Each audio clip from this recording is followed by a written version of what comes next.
এরপরে প্রশ্ন হলো, আমি একজন শিশু সন্তানের পিতা, ভেবেছিলাম আমার ছেলেকে মাদ্রাসায় ভর্তি করাবো। আমার অনেক দিনের ইচ্ছা একজন হাফেজে কোরআনের পিতা হব, কিন্তু মাদ্রাসাগুলোর শিশুদের উপর যে নির্মম নির্যাতন হয় এ নিয়ে আমি শঙ্কিত ও সন্দিহান। আমি আমার সন্তানের পড়াশোনা সম্পর্কে আপনার পরামর্শ কামনা করছি, আশা করি সুপরামর্শ দিয়ে চিন্তামুক্ত করবেন। প্রিয় দর্শক, মাদ্রাসার যে অনাচার, বিশেষ করে শিশুদেরকে প্রহার করা, নানাভাবে তাদের যৌন নিপীড়ন করার যে সমস্ত ঘটনা বা যে সমস্ত সংবাদ আমাদের কাছে আসছে, সন্দেহাতীতভাবে এগুলো উদ্বেগজনক।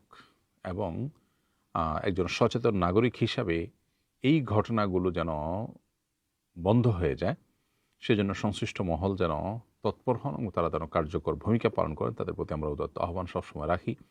আমরা একটা চিঠি, 6টি প্রস্তাবনা সম্বলিত একটা চিঠি দেশের শীর্ষস্থানীয় 30 জন আলেম যারা দায়িত্বশীল পর্যায়ের মাদ্রাসা পরিচালনা, মাদ্রাসার ম্যানেজমেন্টের সাথে কোনো না কোনোভাবে যুক্ত আছেন, তাদের কাছে আমরা পাঠিয়েছি এবং সোশ্যাল মিডিয়াতে সেটা প্রচার করেছি, যাতে করে অন্যরাও সেটার সুপারিশগুলো আমল করতে পারেন। তো এর বাইরে বাস্তবতা হলো যে, যখন কোনো ঘটনা চাউর হয় তখন আমাদের কাছে মনে হয় যে সব ক্ষেত্রে শুধু বোধহয় এটিই ঘটে। বাস্তবে কিন্তু তা নয়।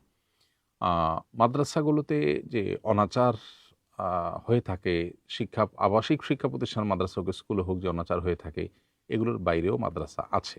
তবে যেহেতু অনেক বেশি ঘটনা আমরা দেখতে পাই, খুব স্বাভাবিকভাবে আমরা শঙ্কিত হই।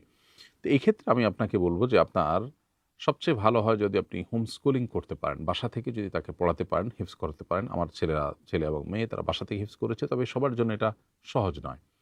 যদি আপনি এটা করাতে পারেন তাহলে সেক্ষেত্রে আরও কয়েকটা বাচ্চাকে রেখে আপনি করলেন, নিবিড় তত্ত্বাবধানে এবং পর্যবেক্ষণ রেখে করলেন।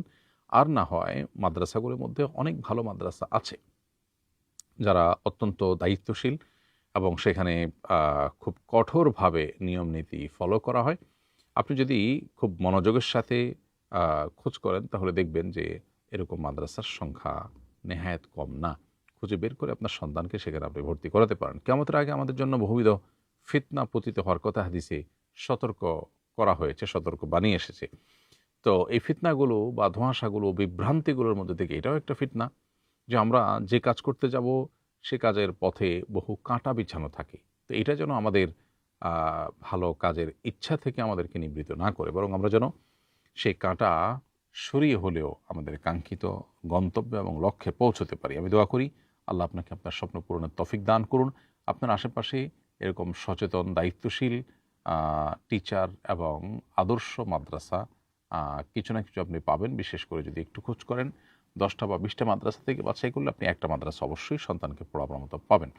তবে আমি আপনাকে বলব যে খুব ছোটোবেলায় সন্তানকে আবাসিক এমনিতেই না দেওয়া ভালো। বাবা মার স্নেহে থাকলো, আসা যাওয়া করলো, বাসাতে খুব কাছাকাছি থাকলো।